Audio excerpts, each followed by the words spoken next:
Hi అండి, I'm doctor రాజతి. ఈరోజు నేను మీకు ఒబెసిటీ, దాని ట్రీట్మెంట్స్, ఆయుర్వేదిక్ ట్రీట్మెంట్స్ ఎలా ఉంటాయి, శాస్త్రాలు ఎటువంటి ట్రీట్మెంట్స్ అవైలబిలిటీగా ఉన్నాయన్న దాని గురించి ఎక్స్ప్లెయిన్ చేస్తున్నాను. What is obesity? మనిషి తన ఎత్తు ప్రకారంగాను ఉండాల్సిన ఒక పరిమాణం ఉంటుంది. ఎంత వెయిట్ ఉండాలి తన హైట్కి, మోర్ దెన్ దట్ ఉంటే మనం అధిక బరువు కింద క్యాలిక్యులేట్ చేస్తాం.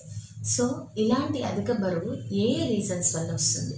జన్యుపరమైన లోపాల వల్ల, నెక్స్ట్ హార్మోనల్ ఇంబ్యాలెన్స్ వల్ల, లేకపోతే మెయిన్ వాళ్ళ ఫుడ్ హ్యాబిట్స్ వల్ల, వాళ్ళ యాక్టివిటీస్ వల్ల. సో నౌవేడేస్ ఈ ఒబెసిటీ అనేది చాలా ఫ్రీక్వెంట్ డిజార్డర్ కింద అయిపోయింది and they are calculating it as a lifestyle disorder.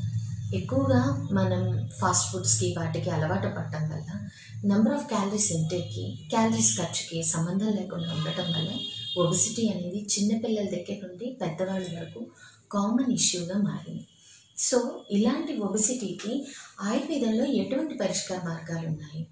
మీరు మ్యాక్సిమం స్వెట్ అవుట్ చేయకుండానే, నెక్స్ట్ వచ్చేసి క్యాలరీస్, మన మెటబాలిక్ యాక్టివిటీస్ని పెంచుకునేటట్టుగా ఎలాగా ఏంటి అన్న దాని గురించి నేను మీకు ఎక్స్ప్లెయిన్ చేస్తాను. ఫస్ట్, శాస్త్రాలు మేము వెళ్ళేది 3 టైప్ ఆఫ్ మోడ్స్ అండి. అవి ఏంటంటే treatment oriented, medication oriented and diet oriented.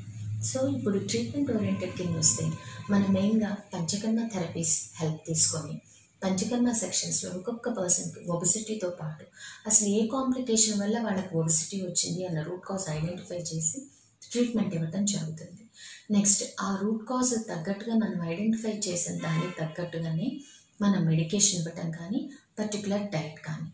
So for every person బయట చేసే ట్రీట్మెంట్స్ వైజ్గా కాకుండా శాస్త్రాలు వచ్చేసి ఆ పర్టికులర్ రూట్ కాజ్ని మనం ఐడెంటిఫై చేసుకొని ఆ రూట్ కాజ్ వైజ్గా treatments, diet, life style changes అన్నీ చూపించడం జరుగుతుంది.